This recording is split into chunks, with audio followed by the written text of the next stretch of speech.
हाय, hello, आदाब, नमस्ते, सत श्री अकाल।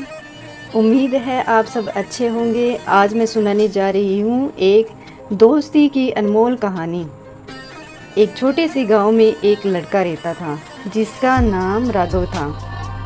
राघव बहुत ही खुशमिजाज और प्यारा बच्चा था, लेकिन उसके पास दोस्त नहीं थे। गांव के बाकी बच्चे उसे अलग समझते थे और उसके साथ खेलते नहीं थे।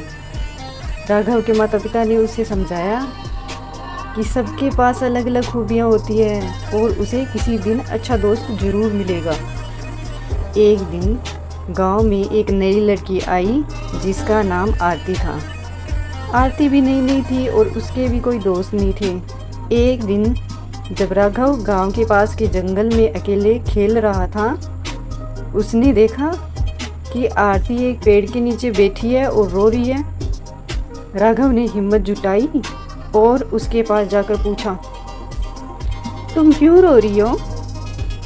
आरती ने आंसू पोंछते हुए कहा, मुझे किसी से दोस्ती नहीं हो पा रही है, मुझे अकेला महसूस होता है। राघव ने हंसते हुए कहा, मैं भी अकेला हूँ, क्यों ना हम दोस्त बन जाएं? आरती की आंखों में चमक आ गई और उसने सहमति में सिर हिलाया। इसके बाद राघव और आरती हर दिन साथ खेलते, वे एक दूसरे के साथ अपने दिल की बातें साझा करते और बहुत खुश रहते। दोनों ने मिलकर गांव में कई नई नई चीज़ें खोजी और बहुत मज़ा किया। एक दिन गांव में एक बड़ा मेला लगा।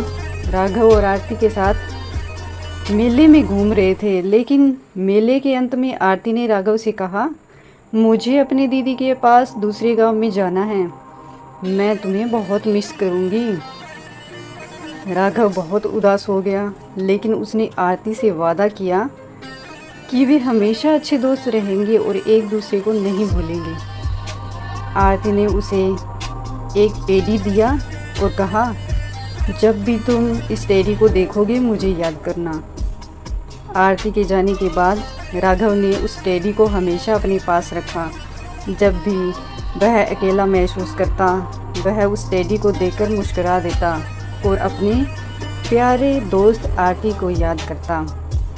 इस कहानी से हमें यह सीख मिलती है कि सच्ची दोस्ती किसी भी परिस्थिति में हमें मजबूत बनाए रखती है, और राघव और आरती की दोस्ती ने उन्हें जीवन के हर उतार चढ़ाव में एक दूसरे का साथ दिया और उनके दिलों में हमेशा एक दूसरे की यादें ताज़ा रखी। कहानी अच्छी लगे तो लाइक सब्सक्राइब ज़रूर करना।